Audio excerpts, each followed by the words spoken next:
Tonight, a debate over drag has a restaurant in the Outer Banks fighting to stay open. Brewbaker's has only been up and running for about 2 weeks in Nags Head, hosting a number of performances while people dine. But it is one act in particular that's reportedly causing a stir with the leasing company. And 10 on Your Side's Liz Kilmer is here with that story tonight, Liz. Yeah, Tom and Anita, last week, Robert Privet, who runs the restaurant, received a notice of default, and this was one day after he hosted a drag queen performance over brunch. Well, in his lease here, he did agree he wouldn't host adult entertainment, but Privet says the shows are family friendly. He says he opened his restaurant to provide a chance for many different artists and performers to showcase their skills. He hopes he can continue to. Well, we're going to start this show right here, right now, here. Taking the stage, Naomi Black shimmy and shakes before diners at Brewbaker's, hosting the new restaurant's Eggs, Bacon, and Divas Drag Brunch. The crowd was lovely. I spoke to people afterwards that stayed till the end of the show.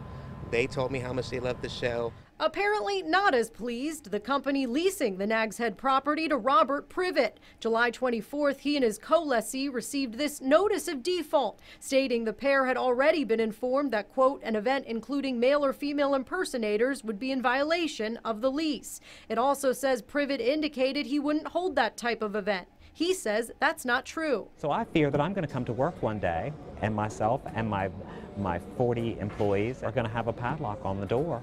Privet signed the lease with the Rosemeyer Corporation in May. 10 on Your Side obtained a copy, which states the property is only meant for, quote, a family-style restaurant with some entertainment.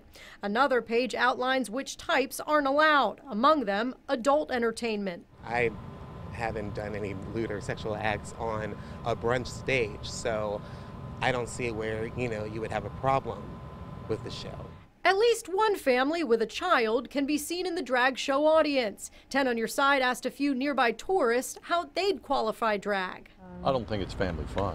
I think that it's adult entertainment. Adult entertainment definitely means pasties and all that stuff. It's not necessarily drag shows. No one we talked to felt the show shouldn't go on. I don't think there's anything wrong with it. It's theatrical arts. Privet is no stranger to the Outer Banks Mall. For years there, he's run Absolutely Outer Banks, offering local arts and crafts. He opened Brewbaker's to provide an extra space for performance arts and hopes he can continue to.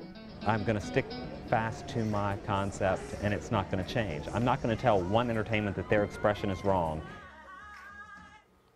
And Privet says he doesn't know what will happen next. He fears he could show up one day, as you heard there, with a lock on the door. Meantime, I tried numerous times to get a hold of the Rosemeyer Corporation's VP of Leasing and Property Management, who sent the notice. She hasn't returned my email or calls for comment. I did hear back from a public information officer with Nags Head, who tells me the restaurant is compliant with local ordinances. I'm Liz Kilmer, 10 on Your Side.